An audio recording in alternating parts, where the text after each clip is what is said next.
Hello दोस्तों, नमस्कार। आज हम आपको राजस्थान के अजमेर ज़िले के ब्यावर शहर के पास एक गांव है, उसके बारे में हम आपको कुछ उसका इतिहास दिखाएंगे और वहाँ का प्राचीन गांव के बारे में, लोगों के बारे में, वहाँ का रहन सहन, खान पीन, कैसे लोग बाग, आना जाने का साधन संसाधन, खेती बाड़ी, सारा आज हम आपको विस्तार से बताएंगे।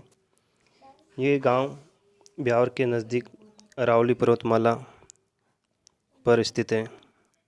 एक तरफ ब्यावर शहर तो दूसरी तरफ विजयनगर शहर।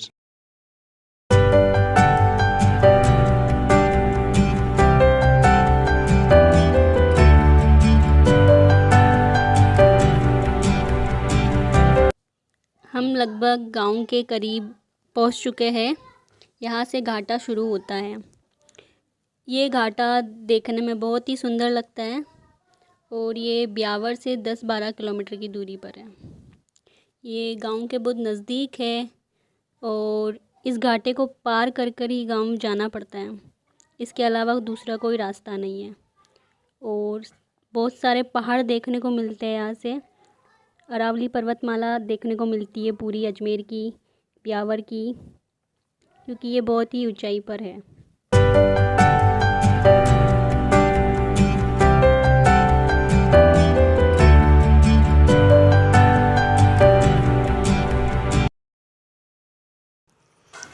दोस्तों, हम गांव में लगभग पहुंच चुके हैं और गांव में पहुंचने से पहले ही पंचायत घर और सरकारी भवन, बीज गोदाम, बैंक, ई मित्र सुविधा सारी गांव में एंटर होते ही लोगों को मिल जाती है।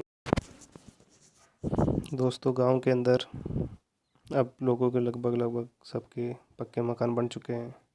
पुराने समय में कच्चे मकानों में ही लोग बाग निवास करते थे और निपाई पुताई करके ही मकानों में रहते थे।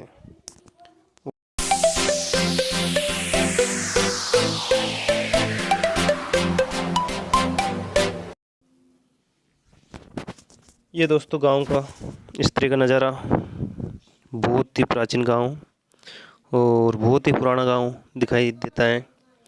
और इस गांव में दोस्तों एक बहुत ही पुराना गढ़ है। वो सारे मकान और गढ़ का सारा निर्माण एक जैसा हो रखा है। गांव में सभी धर्मों के लोग बाग निवास करते हैं और बहुत ही प्राचीन गांव।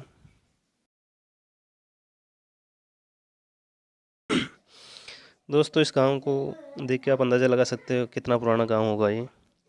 और इस गांव में आज भी लोग बाग निवास करते हैं और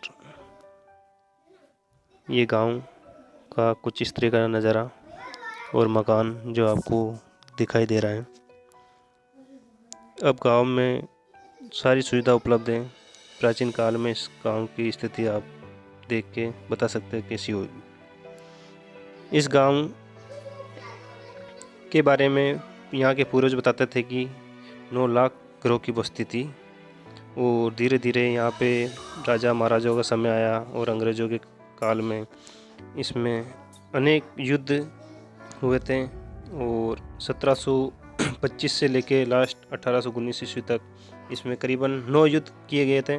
और 9 युद्ध होने के पश्चात यहाँ अंग्रेज़ों द्वारा इस पर अधिकार कर लिया गया था और सारे गढ़ को, पूरे गांव बस्ती को, इसको अस्त व्यस्त कर दिया गया और इसको खंडर में तब्दील कर दिया। और इस गांव के बारे में जो इसका इतिहास है वो हम आपको बताते हैं।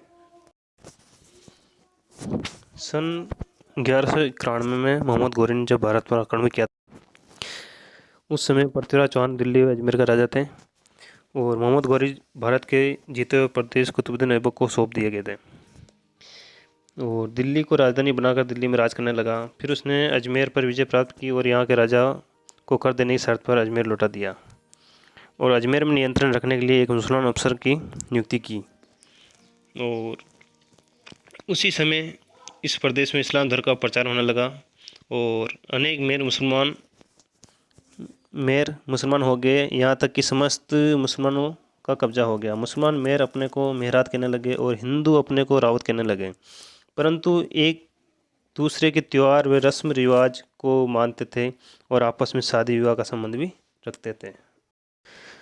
और अंत में काठा जी ने इस्लाम धर्म स्वीकार कर लिया था और उसके बाद उनकी संतानों ने निरंतर बढ़ चढ़कर अतून, झाक, श्यामगढ़, चित्ताड़, नाना इत्यादि अनेक स्थानों पर अपना अधिकार करके स्वयं शासन करना आरंभ कर दिया। दोस्तों, इसके फलस्वरूप इन रियासतों के राजाओं ने इनके ऊपर विजय पाने के लिए 8 बार आक्रमण किए, लेकिन सफल नहीं हुए। आखिरकार फौजी छावनी में अंग्रेजों ने इन राजाओं की सहायता से मेरो पर विजय प्राप्त की और इस क्षेत्र को अपने अधिकार में लेकर नई छावनी बनाई गई, जहां अंग्रेज फौजी सुपरिटेंडेंट कर्नल हेनरी हॉल की नियुक्ति किया गया था।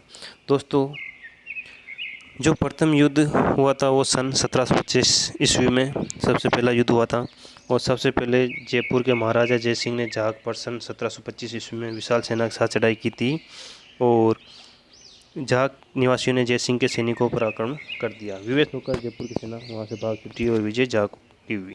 इसी प्रकार दोस्तों, इसी गढ़ से द्वितीय युद्ध हुआ था। महाराणा उदयपुर की ओर से ठाकुर बदनौर और मसूदा ठाकुर सुल्तान सिंह ने अपने नेतृत्व में झाक और अतुण पर सन 1754 ईस्वी में विशाल सेना के साथ आक्रमण किया और मेर जाति में रावत, मेरात, काठात व चीता जाति के लोग सम्मिलित थे और दूसरी बार भी मेरू की शानदार विजय हुई।